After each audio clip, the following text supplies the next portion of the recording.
What's going on, guys? It's Jono here from Putting In Work, bringing you an impressions video of Subnautica on the PlayStation 4. It's just recently come over to the PlayStation, but was first released on PC in January this year.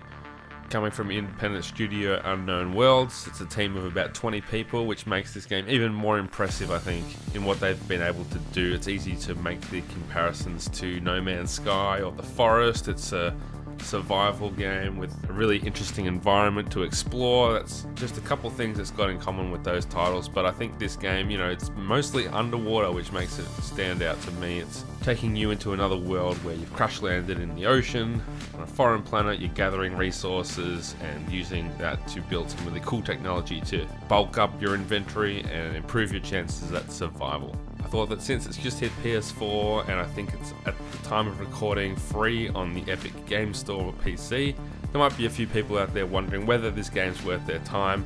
And for me, from the amount that I've played, about 10 hours, it really is worth giving a shot and seeing how it resonates with you. And I've found it really satisfying to find that final resource that you need, or salvage the last piece of tech that gives you the right blueprint to craft a tool or a piece of equipment that opens up exploration options a bit more. And it's that gameplay cycle that is really, I think, a strength of this game. I'm not really someone that plays a lot of exploration survival games, but this one's got its hooks into me already, and the pursuit of that next upgrade is always something that seems to keep me playing. It's bright, it's colourful, there's a day-night cycle that changes things all over again, so the exploration's always pretty fresh.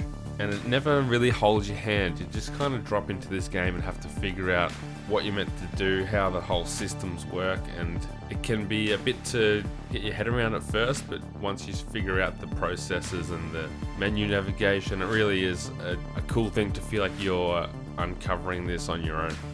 I think there's a good amount of mystery to uncover in this game. There's some layers of lore to dig into if you look in the right places. If you find the story side of it, the narrative, something that hooks you in, it's definitely secondary to the exploration, but it is there if that's important to you. And really, it's the discoverability, if I can use that word, that is the key thing here, because once you think, you've looked in a cave, you know what that's like, you know what kind of resource you find, you come across a piece of equipment that allows you to go even deeper and explore further and find new creatures, new flora in the ocean and shipwrecks, and just enough to keep you baited and going. So I've played enough of Subnautica to say that I think it's a game you can sink a lot of hours into, especially if you're looking for a game that's along the lines of No Man's Sky, something where you can throw on a podcast or a Netflix series and just play for hours without thinking too hard while you just grind away at different points in that gameplay cycle.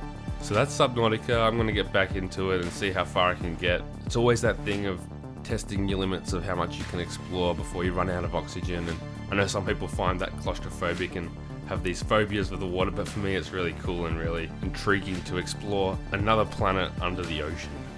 For more video games coverage, you're in the right place with 8-Bit, and of course don't miss out on the awesome podcast content coming out of the 8-Bit Collective.